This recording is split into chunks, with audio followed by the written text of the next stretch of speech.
Hi friends, అందరు బాగున్నారా? మేమైతే చాలా బాగున్నామండి. Welcome back to our channel. Actual holidays ఇచ్చారు పిల్లలకు. ఇప్పుడుండే పరిస్థితులను బట్టి అన్ని స్కూల్స్లో హాలిడేస్ ఇచ్చారనుకుంటా. కాకపోతే పిల్లల్ని ఎంగేజ్ చేయడం అంటే అంత ఈజీ ఏం కాదు. నేను జాను షాప్కి వెళ్ళాము. షాప్కి వెళ్ళేసి ఒక అంటే శ్రీరామ్కి ఇష్టమైంది ఒకటి తీసుకొచ్చినాను. వాడు వచ్చేసి కంటిన్యూగా పిఎస్4 అంటే గేమ్స్ ఆడతారు కదా, ఆడుతూనే ఉంటాడనమాట. వానికి టాప్స్ అంటే చాలా ఇష్టము. అందుకు చూడు వీడియో గేమ్స్ ఆడుతున్నాడు. సో వాడిని కొంచెం డైవర్ట్ చేద్దాము అనేసి ఇవి తీసుకొస్తే వీడు సాయంకాలం వరకు కూడా ఆడుతూనే ఉంటాడు. సో అక్కడ చూడండి టీవీలో వెళ్తానే ఉంది, గేమ్ వెళ్తానే ఉంది. సో తెచ్చాము. తెస్తే వానికి మార్నింగ్ లేచినప్పటి నుంచి చాలా ఇష్టం. వాడికి చిన్నప్పటి నుంచి ఇప్పుడు ఆల్మోస్ట్ 10 years దాటినా కూడా అవంటే ఇంట్రెస్ట్ ఉంది. సో తీసుకొచ్చి ఇస్తుందన్నమాట. అలా డైవర్ట్ చేస్తే 2-3 రోజులు ఇలా ఆడాడు. ఆ తర్వాత బుక్స్ తీసుకొచ్చాము. ఇలా అనమాట పిల్లలకి ఇష్టమైనటివి ప్లస్ వాళ్ళకు ఇబ్బంది లేకోకుండా ఉండేటివి తీసుకొస్తే ఆడుతూ ఉంటారు. కొంచెం ఆలోచించాలి వాళ్ళకి ఏ పద్ధతిలో ఉంటే వాళ్ళను టీవీకి ల్యాప్టాప్కి దూరం పెట్టచ్చు అని. అది సక్సెస్ అవుతుంది. పిల్లలు కదా, మనం చిన్న మొక్కను ఎలా అంటే అల్లించాలంటే అల్లించవచ్చు, లేదంటే బెండ్ చేయాలంటే బెండ్ చేయొచ్చు. అందుకే చిన్నప్పుడే మనము ఇలాంటివన్నీ చూస్తే పిల్లకాయలు మన దారిలోకి వస్తారనమాట. మొక్క వంగంది మానయ్య వంగుతుంది అంటారు కదా. సో మోస్ట్లీ నేను అనుకోవడం ఏంటంటే తల్లిదండ్రి అనుకుంటే పిల్లల్ని వాళ్ళు అనుకున్నట్లు పెంచుకోవచ్చు. అది అనమాట. చూడండి బాగా ఆడుతున్నారు ఇలా తెచ్చుకునేసి. అదే మనము వదిలేసామనుకోండి, మా పిల్లలు ఇంతే అంతే అనేసి అలానే తయారవుతారు. సరే మా పిల్లలు ఏం కాదు మంచిగా ఉన్నారు అని మనం అనుకునే దాన్ని బట్టి పిల్లలు తయారవుతారండి. పిల్లలు ఏమి సొంతంగా వచ్చేసి వాళ్ళు చెడ్డ లక్షణాలు అవన్నీ ఏం నేర్చుకోరు. మనం పెంచేదాన్ని బట్టి. నేనైతే అనుకుంటాను అమ్మ నాన్నలు ఎలా ఉంటారో మోస్ట్లీ ఒక 50 to 60% వచ్చేసి వాళ్ళకి ఆ లక్షణాలు వస్తాయండి. మన ఇంట్లో లక్షణాలే. చుట్టుపక్కల మిగతా 30 to 40% వచ్చేసి బయట వాతావరణాన్ని బట్టి కూడా మారిపోతారండి పిల్లలు. బయట స్కూల్స్లోనూ కాలేజీల్లోనూ పిల్లల్ని వేరే పిల్లల్ని బట్టి ఎఫెక్ట్ అయ్యేది కొంచెమే ఉంటుంది. మోస్ట్ ఆఫ్ ద టైం ఇంట్లో ఉంటారు కాబట్టి తల్లిదండ్రుల ఎఫెక్టే ఎక్కువ ఉంటుంది పిల్లల మీద. సో నువ్వు మంచిగా అంత పాజిటివ్గానే పిల్లల్ని పెంచుతూ రావాలి. ఏ రోజు కూడా భయంకరంగా నెగిటివ్గాను ఏవేవో తిట్టడం కొట్టడం అలాంటివన్నీ లేకుండా మెల్లగా స్మూత్గా చెప్తా రావాలి. అట్ ద సేమ్ టైం మనం మొబైల్ పట్టేసి వాళ్ళని మొబైల్ పట్టద్దు అలా ఇలా చెప్పామనుకోండి, వాళ్ళు విన్నట్లు ఉంటారు కానీ కోపగించుకునేసి వాళ్ళని వేరేలాగా తయారవుతారనమాట. అదే మనం చూడకుండా మనం న్యాచురల్గా వాళ్ళతో మాట్లాడుతూ అలా ఉంటే వాళ్ళు కూడా హ్యాపీగా. చూడండి ఎంత బాగా తిరుగుతుందో బొంగరం, సూపర్ ఉంది.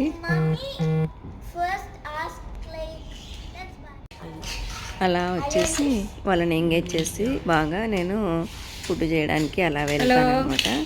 కొన్నిసార్లు వచ్చేసి వాళ్ళతో పాటే ఆడుతుంటే నేను కూడా కొన్నిసార్లు ఆడతాను, లేదంటే ఇలా క్లిప్పింగ్లు తీస్తూ ఉంటాను. క్లిప్ తీసి లేదంటే కన్నా కొన్నిసార్లు పిల్లల్ని అనమాట ఒకరిని వీడియో తీసేసి ఒకరిని ఆడుకోండి ఇలా చెప్తూ ఉంటారు. చూడండి పాప పైకి లేపేసి పట్టుకోవాలని చేస్తుంది. తల మీద కూరగాయలు పెట్టుకుంటారు కదా అలా పెట్టుకుంటుంది. స్టిల్ అది అవుతానే ఉంది. ఇప్పుడు ఆగిపోయింది అనమాట పైకి లేపే లోపల. ఇది ఇలా ఆడుకుంటూనే ఉంటారు పిల్లలు. వచ్చేసి మనము ఊరికే ఏది పడితే అది అంటే తిట్టడము కొట్టడము అలా చేయడం వల్ల ఏమంటే వాళ్ళు వినరండి. కొంచెం మంచి మాటలు చెప్తూ ఇలా మెల్లగా డైవర్ట్ చేయాలి. హ్యాపీగా ఉంటారు ఏ పిల్లలైనా సరే అని నేను అనుకుంటున్నాను. మా పిల్లలైతే కొంచెము అప్పుడప్పుడు ఏడుస్తారు, వినరు, కానీ మళ్ళీ లాస్ట్కి వింటారు.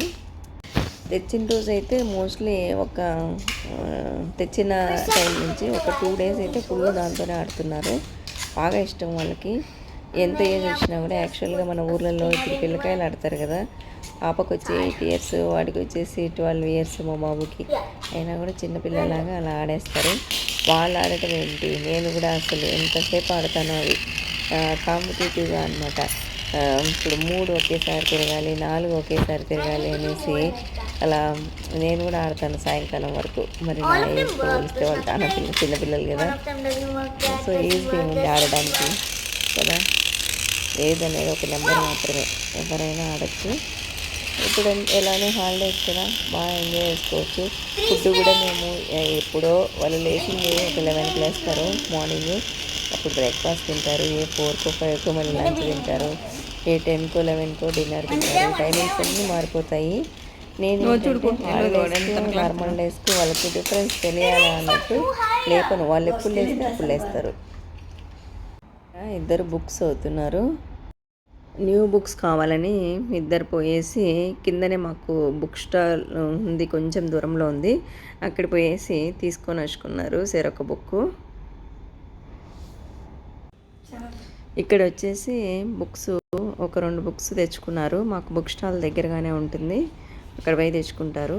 మనం ఎంతో వేస్ట్ చేస్తుంటాము. వాళ్ళకు ఒక చిప్స్ ప్యాకెట్లని, చాక్లెట్లని అలా కంటే కూడా ఈ బుక్స్ కొనుక్కొనేసి చదువుకుంటే చాలా మంచిది కదా. బుక్ రీడింగ్ అనేది చాలా మంచి హ్యాబిట్. సో ఇవి ఒకరోజు గడిపేస్తున్నారు. ఇంకొక రోజు వచ్చేసి ఎలా ఎంగేజ్ చేస్తానంటే పిల్లల్ని వచ్చి వంట రూమ్లోకి రమ్మంటా అనమాట. నేను ఎలా చేస్తున్నానో చూడమండము అలా చేస్తుంటాను. ఎందుకంటే వాళ్ళను మొదట లేవగానే టీవీలకు ల్యాప్టాప్లకి అతికించినామంటే వాళ్ళు ఈవినింగ్ వరకు లేవడం లేదు. సో మార్నింగే అలా పిలిచేసి చూడండి ఇలా చేద్దాం అలా చేద్దాం అని చెప్పేసి ఇంకా కొన్ని ఏమన్నా సీడ్స్ ద్వారా మనము ఈ ఎక్స్పెరిమెంట్ చేద్దామా, మొక్కలు ఇలా చేయొచ్చు అలా చేయొచ్చు ఇలా చెప్తూ ఉంటాను అనమాట. ఈరోజు వచ్చేసి మార్నింగే మా పిల్లలకు ఎగ్ నూడిల్స్ కావాలన్నారు, నిద్ర లేసారు. సో చేస్తున్నాను. ఫస్ట్ నూడిల్ ప్యాక్స్ తీసుకొని నీళ్ళు తీసుకొని బాగా వేడి చేశాను బౌల్లో. చేసిన తర్వాత ఆ వేడి నీళ్ళల్లో నూడిల్స్ ఇలా వేసాను. నూడిల్స్ యాక్చువల్గా కొంతమంది వచ్చేసి అలానే డైరెక్ట్గా ఈ వాటర్లో వేస్తారు కదా, వాటర్లోనే వాటర్ మగ్గనిచ్చేస్తారు. మగ్గనిస్తే తినకూడదండి అలా, ఎందుకంటే నూడిల్స్ మీద వ్యాక్స్ కోటింగో లేదంటే స్ట్రాంగ్ ఇది ఉంటుంది కార్న్ కోటింగు. సో మనం నీళ్ళలో వేస్తేనే ఇలా పోతుందన్నమాట. చూడండి మా వాడు వచ్చాడు, బ్రష్ చేసుకొని వచ్చేస్తున్నాడు, మీద వేసుకుంటాడని పంపిస్తున్నాను. సో మనకు ఆ కోటింగ్ ఉంటుంది కాబట్టి కోటింగ్ వ్యాక్స్ తినకూడదు కదా. వాళ్ళు ఏంటంటే ఇది ఎక్కువ రోజులు ఉండడానికి, బాగా గట్టిగా స్టిఫ్గా ఉండడానికి ఆ కోటింగ్ ఇస్తారు. సో మనము వేడి నీళ్ళలో బాగా ఉడకబెట్టేసి ఉడకబెట్టినప్పుడు చూడండి ఆ పైన అంతా వస్తుంది, ఆ మాదిరి వైట్గా వచ్చింది కదా, అది అంతా మనము అదే స్ట్రైనర్లో వేసినాం అనుకోండి, నీళ్ళు కొట్టేస్తే వెళ్ళిపోతుందన్నమాట. అలా స్ట్రైనర్లో వేస్తే నీళ్ళంతా వస్తాయి. మళ్ళీ వాటర్ వేసి కొంచెము కూల్ వాటర్ వేసినాం అనుకో పొడి పొడి పొడిగా విడిపోతాయి, బాగా నూడిల్స్ మంచిగా వస్తాయి. అలా ఇప్పుడు వచ్చి దీంట్లో పాన్లో వచ్చేసి ఆయిల్ తీసుకోవాలి.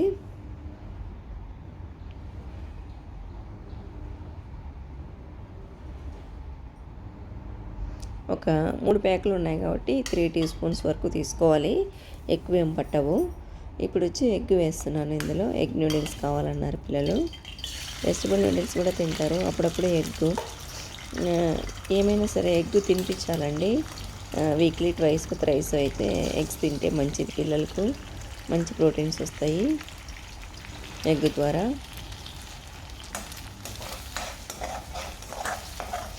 పెంకు ఏమన్నా పడిందేమో అని చూస్తున్నాను. పెంకు కాదది, ఆ సెల్ ఉంటుంది కదా, చాలా ఇబ్బంది పెడుతుంది. ఎవరికైనా పంట కింద పడితే ఇబ్బంది, హార్డ్గా ఉంటుంది కదా. సో ఇలా ఓన్లీ ఎగ్గే మా పిల్లలకు. దాంట్లో ఉప్పు రవ్వ ఈ మసాలా ఉంటుంది కదా, దీని నూడిల్స్ మసాలా, అది మాత్రమే వేస్తాను అనమాట. మిగతా ఏమీ వాళ్ళకు అక్కర్లేదు, తినరు ఇంకా వేరే ఏం వేసినా కూడా. కావాలనుకుంటే మనం ఆనియన్స్ అవి ఇవి కట్ చేసుకొని ఫుల్ వెజిటబుల్స్ అలా కూడా చేసుకోవచ్చు. నేనైతే పిల్లలు తినరనేసి ఎగ్ బాగా కొంచెము పొరట్లాగా వస్తుంది కదా, అలా వచ్చినాక నూడిల్స్ ఇది ఉంటుంది కదా, నూడిల్స్ మసాలా వేస్తున్నాను. చాలా సింపుల్, ఒక 2 మినిట్స్ 3 మినిట్స్లో అయిపోతుంది ఇది. అంటే మొత్తం ప్రాసెస్ అలానే పెడుతున్నాను, ఎడిటింగ్ లేకుండా, అందుకు ఇలా అనిపిస్తుంది. ముందుగా ఉడకబెట్టుకున్నటువంటి నూడిల్స్ దాంట్లో వేసేసేయాల. రెడీ. బాగుంటాయండి, టేస్టీగానే ఉంటాయి. కాకపోతే రెగ్యులర్గా తినని వాళ్ళు అయితే న్యూడిల్స్ తినలేరు. నేనైతే తినను అంత ఈజీగా. అలా న్యూడిల్స్ అయితే రెడీ అయిపోయినాయి. ఇక్కడ వాయిస్ ఓవర్ ఇస్తున్నాను నేను, నైట్ ఇస్తున్నాను అనమాట. మిడ్ నైట్ ఆవలింతలు. సో న్యూడిల్స్ రెడీ అయిపోయినాయి.